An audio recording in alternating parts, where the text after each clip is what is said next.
Hi friends, welcome to Usha fun foods. ನಾನಿವತ್ತು ಕಡಲೆಬೇಳೆಯಿಂದ ಕಡುಬು ಮಾಡೋದನ್ನು ತೋರಿಸ್ತಾ ಇದ್ದೀನಿ. ಇದನ್ನು 2 ತಾಸು ನೆನೆಸಿಟ್ಕೊಂಡು ಆಮೇಲೆ ಕುಕ್ಕರಲ್ಲಿ 4 ಸೀಟಿ ಕೂಗಿಸಿಟ್ಕೊಂಡಿದ್ದೀನಿ. ಈಗ ಈ ನೀರನ್ನೆಲ್ಲ ಬಸ್ಕೋತೀನಿ. ಇದನ್ನು ಸ್ವಲ್ಪ ಮ್ಯಾಶ್ ಮಾಡ್ಕೋತೀನಿ. ಈಗ ಇದರಲ್ಲಿ ಹರ್ಕೋಬೇಕು. ಹಿಂಗೆ ಇದನ್ನು ಚೆನ್ನಾಗಿ ಹರ್ಕೊಂಡು ಒಂದು ಬಾಣಲಿಗೆ ಹಾಕಿಟ್ಕೊಂಡಿದ್ದೀನಿ. ಇದಕ್ಕೆ ರುಚಿಗೆ ತಕ್ಕಷ್ಟು ಬೆಲ್ಲನ ಹಾಕ್ತಾ ಇದ್ದೀನಿ. ನೈವೇದ್ಯ ಮಾಡೋಕ್ಕಲ್ಲ ಅಂದರೆ ಬೇಕಾದರೆ ಚೂರು ಉಪ್ಪು ಹಾಕ್ಕೋಬೋದು, ಚೆನ್ನಾಗಾಗತ್ತೆ. ಇದನ್ನ ಈಗ ಒಲೆ ಮೇಲೆ ಹೂರಣ ಮಾಡಕ್ಕೆ ಇಟ್ಕೋತೀನಿ.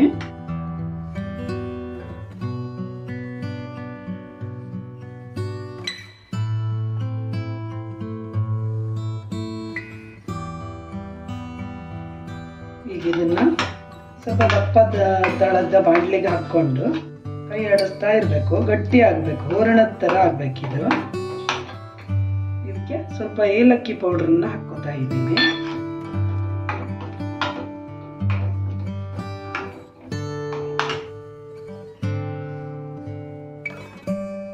ಈಗ ಹೂರಣ ಆಗೋವರೆಗೆ ಹೊರಗಡೆದು ಹಾಳೆನ ಮಾಡ್ಕೊಳ್ಳೋಣ. ಇದಕ್ಕೆ ಗೋಧಿ ಹಿಟ್ಟು, 1 ಚಮಚ ಎಣ್ಣೆ ಹಾಕ್ಕೊಂಡಿದ್ದೀನಿ.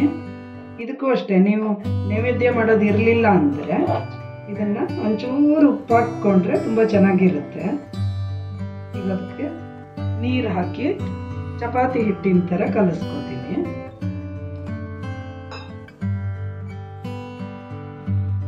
ಈಗ ಇದು ಹಿಟ್ಟು ಕಲಸಿದ್ದೀನಿ.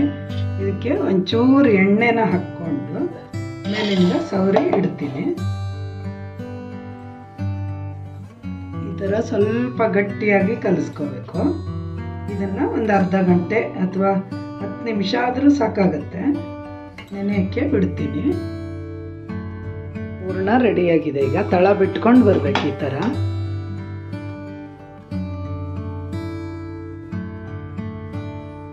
ನೋಡಿದ್ರಲ್ಲ ಫ್ರೆಂಡ್ಸ್, ಇದು ಚೆನ್ನಾಗಿ ತಣ್ಣಗೆ ಆರಕ್ಕೆ ಬಿಡ್ತೀನಿ. ಈಗ ಈ ಗೋಧಿ ಹಿಟ್ಟು ಕಲಸಿಟ್ಕೊಂಡಿದ್ನಲ್ಲ ಅದನ್ನ ಈ ಥರ ಸಣ್ಣ ಸಣ್ಣ ಪೇಡೆ ಮಾಡ್ಕೊತೀನಿ.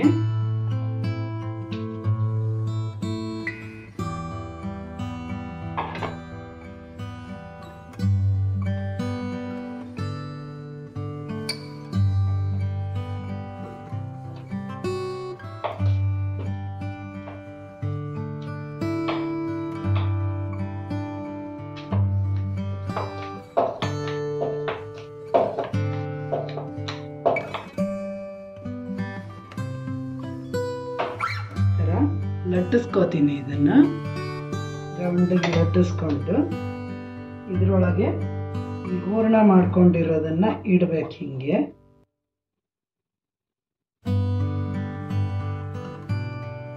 ಇಟ್ಟು ಇಲ್ಲಿ ಲಾಕ್ ಮಾಡಬೇಕು. ಇದು ದೇವಿಗೆ ಪ್ರಿಯವಾದ ಕಜ್ಜಾಯ ಫ್ರೆಂಡ್ಸ್. ಇದು ನೀವು ಮಾಡಿ ನೋಡಿ, ತುಂಬಾ ಚೆನ್ನಾಗಿರುತ್ತೆ.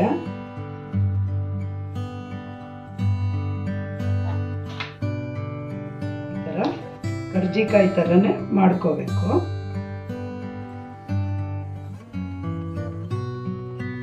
ಈಗ ಇದನ್ನ ರೆಡಿ ಮಾಡ್ಕೊಂಡಿದ್ದೀನಿ. ಈಗ ಕರಿತೀನಿ ಇದನ್ನ. ಈಗ ಇಲ್ಲಿ ಎಣ್ಣೆನ ಕಾಯಕ್ಕೆ ಇಟ್ಕೊಂಡಿದ್ದೀನಿ. ಮೀಡಿಯಂ ಉರಿನಲ್ಲೇ ಇರಬೇಕು ಇದು.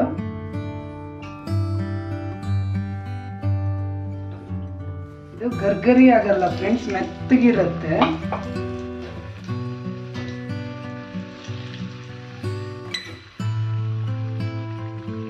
ಮೀಡಿಯಂ ಊರಿನಲ್ಲಿ ನಿಧಾನಕ್ಕೆ ಬೇಯಿಸ್ಬೇಕು ಇದನ್ನ.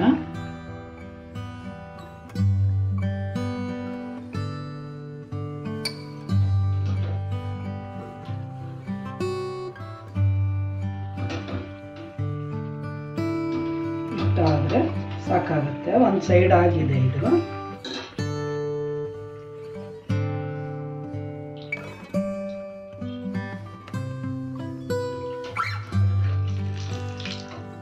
ರುಚಿಯಾದ ಹೂರಣದ ಕಡುಬು ರೆಡಿ ಆಗ್ತಾ ಇದೆ ನೋಡಿ ಫ್ರೆಂಡ್ಸ್.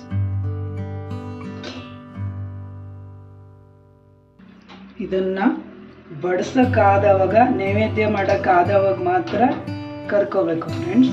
ಕರೆದಿಟ್ರೆ ತುಂಬ ಮೆತ್ತಗೆ ಅನಿಸ್ಬಿಡುತ್ತೆ. ಆವಾಗ ಫ್ರೆಶ್ ಆಗಿ ಮಾಡ್ಕೊಂಡು ತಿನ್ನಬೇಕಾಗತ್ತೆ. ತುಂಬ ರುಚಿಯಾಗಿರುತ್ತೆ.